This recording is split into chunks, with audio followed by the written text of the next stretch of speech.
बयान दिया जो बहुत ही विवादित बयान हो रहा है।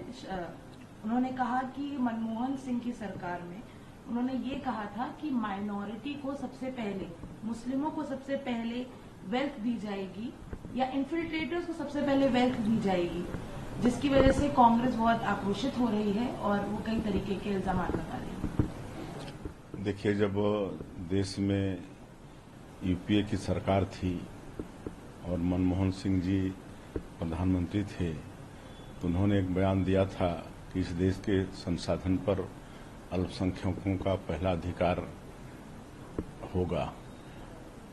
मैं इस बयान की निंदा करता हूं, कहे कि ये देश में अल्पसंख्यकों के अलावा करोड़ों करोड़ों की संख्या में एसटी, एससी, ओबीसी, जनरल के लोग भी रहते हैं और सब देश के लिए चिंता करते हैं, देश के विकास के लिए चिंता करते हैं।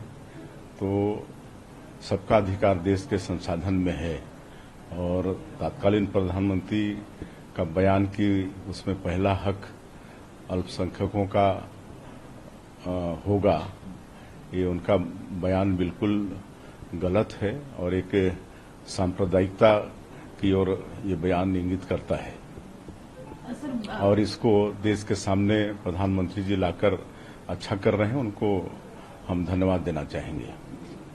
वहीं भाजपा दावे कर रही है कि इस बार 400 पार, उसी पर राहुल गांधी ने हाल ही में बोला है कि जिस तरीके से बीजेपी दावे कर रही है कि 400 पार होगा, मैं 150 से भी ज्यादा एक भी सीट नहीं मिलेगी भाजपा को, उनका कहना है। देखिए, जिस तरह से हमारे देश के यशस्वी प्रधानमंत्री जी ने पिछले 10 वर्षों में सबका साथ, सबका विकास, सबका विश्वास और सबका प्रयास, इसको ध्येय वाक्य मानते हुए देश के गांव, गरीब, किसान, मजदूर सबके लिए रात और दिन चिंता कर रहे हैं और देश की जनता के प्रति, देश की जनता का प्रधानमंत्री जी के प्रति विश्वास बढ़ा है, तो हम निश्चित रूप से कह सकते हैं कि इस बार 400 पार होगा। और राहुल गांधी जी कहते हैं कि 150 पार नहीं होगा। ये तो 2014 के लोकसभा चुनाव में भी ऐसे ही बोलते थे और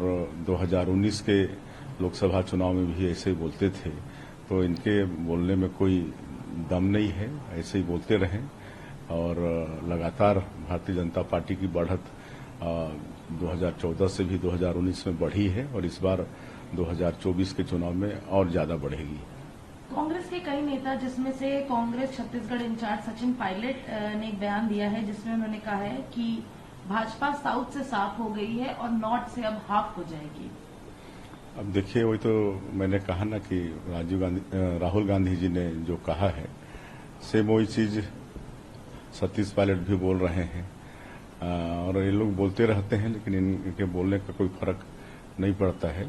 2014 में, 2019 में स्पष्ट बहुमत भारतीय जनता पार्टी को मिली है और ये 2024 के लोकसभा चुनाव में उससे भी ज्यादा जनता का आशीर्वाद लोकसभा के चुनाव में मिलने वाला है। एक आखिरी सवाल सर, राजनांदगांव एक ऐसी सीट रही है लोकसभा की जो हमेशा से बीजेपी का गढ़ रहा है। इस बारी कांग्रेस ने अपने एक बड़े नेता और छत्तीसगढ़ के पूर्व मुख्यमंत्री भूपेश बघेल को वहां से फील्ड किया है, वो प्रत्याशी है वहां से। कैसे देखते हैं आप इस पूरे डायनामिक को और क्या लगता है कि भाजपा इस बार ये सीट जीत पाएगी? देखिए, राजनांदगांव से हमेशा भारतीय जनता पार्टी जीतते आई है और कांग्रेस पार्टी यहां से इस प्रदेश के कांग्रेस के पूर्व मुख्यमंत्री श्री भूपेश बघेल जी को प्रत्याशी बनाकर हम लोगों का ये चुनाव को और आसान कर दिया है।